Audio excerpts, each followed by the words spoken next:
সিঙ্গাপুরের সবথেকে বড় কোম্পানি মালিক, যার টাকা পয়সা কোনো শেষ নেই। আর তোমরা ওকে ভিখারি বলছো? কি?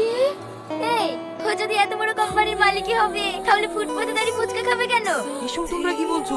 উনি এখানে ফুচকা খেতে আসেনি, পাশে যে স্কুলটা দেখছো, স্কুলের বাচ্চাদের জন্য ফুচকা নিতে এসেছে।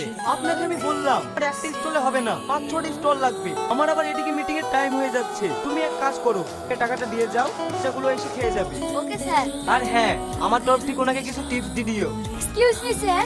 হ্যাঁ বলুন। স্যার আমি না জানি আপনাকে অনেক কিছু বলে ফেলেছি, আপনি কিছু মনে করবেন না প্লিজ। না না, আমি কিছু মনে করিনি। হ্যাঁ, টাকা লাগবে সেটা আমি জানি। ওনাকে 15 কোটি টাকা দিয়ে দেন। আর ওটা আমি গরিবদের বস্তি তৈরি করার জন্য টাকা দেবো বলেছিলাম, আমার লকার থেকে 20 কোটি টাকা বের করে ওনাদের দিয়ে দিন। কত বড় লোক রে! যদি আমার একটা বয়ফ্রেন্ড থাকতো জীবনটা ধন্য হয়ে যেত। সরি, মনে করবেন না, আমার কোম্পানি থেকে একটা ফোন এসেছিল।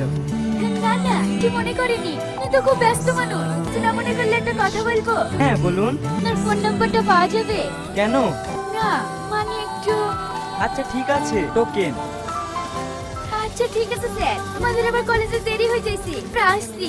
এই বিশু, আজ হয়ে গেছে, টাকাটা ঘুরিলে। দেন, বাবার টাকাটা ঘুরে দেন। মানে হ্যাঁ, আমার সাথে তো 200 টাকাই মিটার ছিল। আমি তোমার বাড়ি বাড়ি মিথ্যে কথা বললাম, সিঙ্গাপুরে কোটিপতি বানাইলাম, খরচ মাত্র 200 টাকা। এই নাও তোমাদের টাকা। ম্যাডাম, বলছি ভাই, তুমি এরকম কাজ করো না। তুমি 300 টাকা নাও, 200 টাকা ঘুরি দাও, তাহলে আমার গাড়ি তেল করে আমি বাড়ি যেতে পারবো না।